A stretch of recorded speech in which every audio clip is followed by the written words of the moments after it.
आपको ये भी बता दें कि आने वाले 6 नवंबर से विधानसभा का सत्र भी है और इस सत्र में ही बिहार के नियोजित शिक्षकों के नियमावली को एक बार फिर बिहार के नियोजित शिक्षकों की मांगों को लेकर जो चर्चा होनी है वो शुरू हो गई है।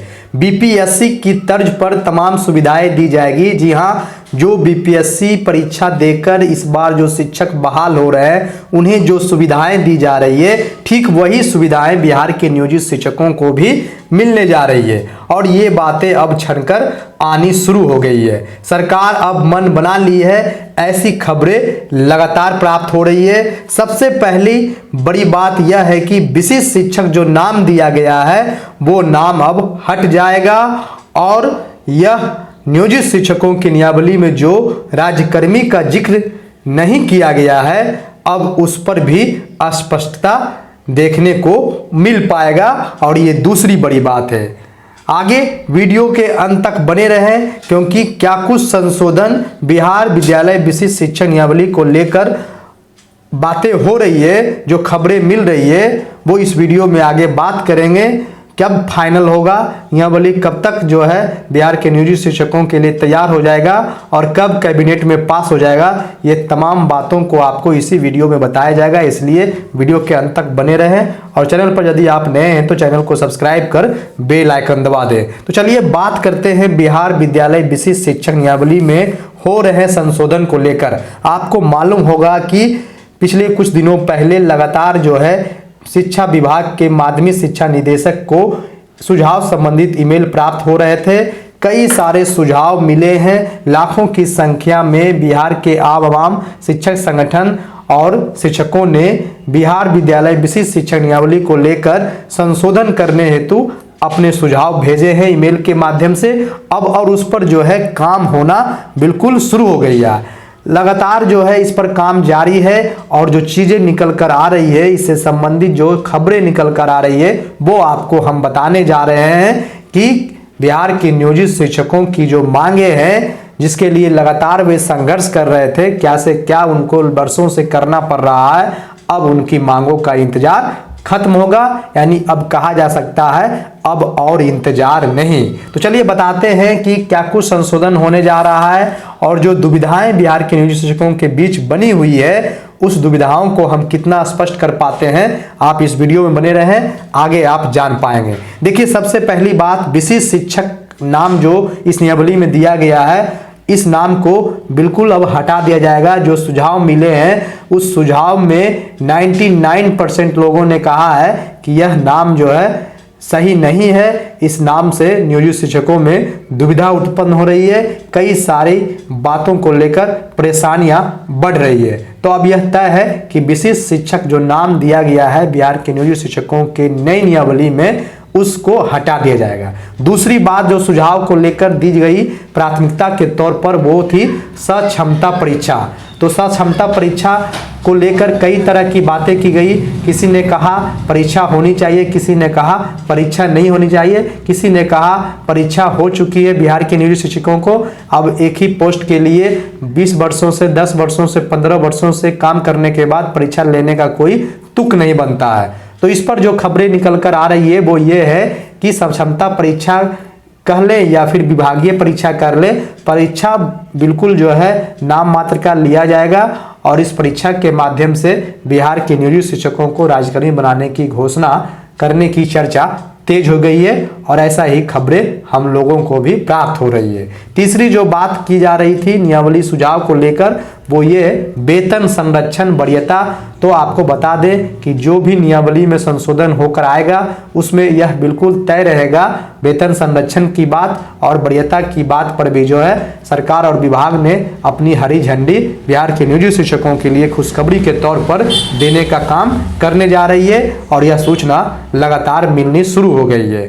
चौथी जो बात है कि बिहार के नियोजित शिक्षकों के लिए जो नियमावली बनाई गई है बिहार विद्यालय विशिष्ट शिक्षक नियमावली, इसमें विशिष्ट शब्द का नाम जो है विशिष्ट शब्द को विलोपित कर दिया जाएगा और उसमें जो चर्चा नहीं थी राज्यकर्मी को लेकर, इस पर भी क्लैरिटी जो है आने वाले प्रारूप में बदलाव संशोधन के बाद जो नियमावली स्पष्ट रूप से तैयार होगी उसमें मिलेगा। राज्यकर्मी की भी क्लैरिटी स्पष्टता नियमावली जो आएगा बिहार के नियोजित शिक्षकों के लिए उसमें दिखेगा। और फिर बात जो की जा रही थी कि अवकाश में कटौती की जाएगी, वित्तीय यूनियन का लाभ नहीं दिया जाएगा, चिकित्सा प्रतिपूर्ति जो होता है बिहार के राज्य कर्मियों के लिए जो सुविधाएं मेडिकल के तौर पर दी जाती है वो सुविधाएं भी दी जाएगी, वित्तीय यूनियन का लाभ भी दिया जाएगा। अवकाश जो भी बीपीएससी से बहाल शिक्षक हो रहे हैं उनको जो मिल रही है वो भी बिहार के नियोजित शिक्षकों को पूरी तरह से मिलेगा।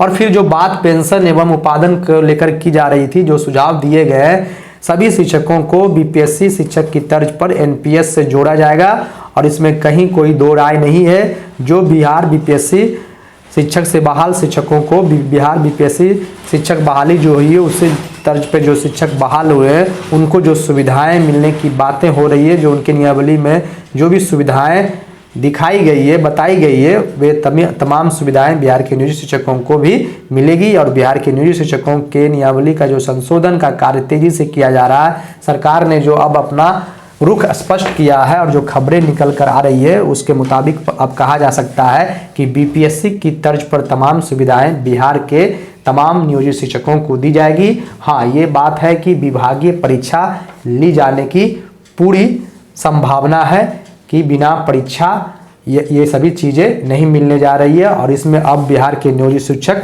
दो भागों में बट गए हैं। एक भाग का कहना है कि परीक्षा होनी चाहिए, तो दूसरे भाग का कहना है कि परीक्षा नहीं होनी चाहिए क्योंकि हमने पूर्व में परीक्षा दे चुके हैं। तो ऐसे में अब क्या कुछ सरकार फैसला लेती है, विभाग अंतिम रूप से प्रारूप में संशोधन करते हुए फाइनल नियमावली में किन बातों का जिक्र करता है, जो मैंने आपको अभी वीडियो में बताया है उससे संबंधित ही चीज़ें आने वाले जो प्रारूप में संशोधन के बाद जो फाइनल नियमावली आएगी उसमें रहने की पूरी उम्मीद है। इसलिए अब आप स्पष्ट हो जाइए, सरकार को और विभाग को कोसना तब तक बंद कर दें जब तक कि इस नियमावली में जो है सुधार नहीं हो जाए। और आपको ये भी बता दें कि आने वाले 6 नवंबर से विधानसभा का सत्र भी है और इस सत्र में ही बिहार के नियोजित शिक्षकों के नियमावली को मंजूरी मिल जाएगी, कैबिनेट से मंजूरी मिल जाएगी। और उससे पहले 6 नवंबर से पहले तमाम जो तैयारियां हैं प्रारूप में संशोधन को लेकर या अन्य चीज़ों को लेकर उसे पूरा करने का निर्देश सरकार की ओर से विभाग को मिल चुका है। और विभाग भी अब जो है मतलब तूफानी रफ्तार में काम करना शुरू कर दिया है। हालांकि गोपनीयता रखी जा रही है, प्राइवेसी रखी जा रही है, फिर भी खबरें कहीं ना कहीं से लीक हो ही जा रही है, लेकिन अभी दावे के तौर पर बहुत कुछ कहना असंभव है। ऐसे में आप जो है लगातार टीचर जंक्शन यूट्यूब चैनल पर अपनी नज़र टिका रहे हैं। जैसे ही हमें सोर्सेज से खबरें मिलेगी आपको सीधे प्राप्त होगी। और आपको ये भी बता दें कि देर या सवेर, देर है अंधेर नहीं, लेकिन बिहार के नियोजित शिक्षकों के लिए खुशखबरी मिलने वाली है। इसलिए जो भी व्यूअर्स है, नए व्यूअर्स, पुराने व्यूअर्स, कमेंट करने से पहले यह बात जान लें कि जब खबरें मिलती है सोर्सेज से, चीज़ों की जानकारी प्राप्त होती है, तभी आप लोगों के बीच खबरों को लाया जाता है। आप अगर फिलहाल पिछले 2 दिनों से देखेंगे तो तमाम मीडिया इनपुट का यह कहना है कि प्रारूप में संशोधन को लेकर जो काम चल रहा था वह अंतिम रूप में है और शिक्षा विभाग बहुत जल्द अक्टूबर के अंत तक जो है एक बैठक करेगी और बैठक में सारी चीज़ों को स्पष्ट करते हुए एक फाइनल ड्राफ्टिंग करके नियमावली का बिहार के नियोजित शिक्षकों के लिए सरकार के पास भेजा जाएगा। और आने वाले विधानसभा का जो सत्र 6 नवंबर से शुरू होने वाला है उसमें इसको पास कराया जाएगा और यही खबरें लगातार मिल रही है। तो फिलहाल आप टीचर जंक्शन यूट्यूब चैनल देख रहे हैं। चैनल पर यदि आप पहली बार आए हैं तो चैनल को सब्सक्राइब कर बेल आइकन दबा दें ताकि तेज रफ्तार की खबरें बिहार के नियोजित शिक्षकों से संबंधित या शिक्षा से संबंधित हम आप तक लाते रहें। बहुत बहुत धन्यवाद।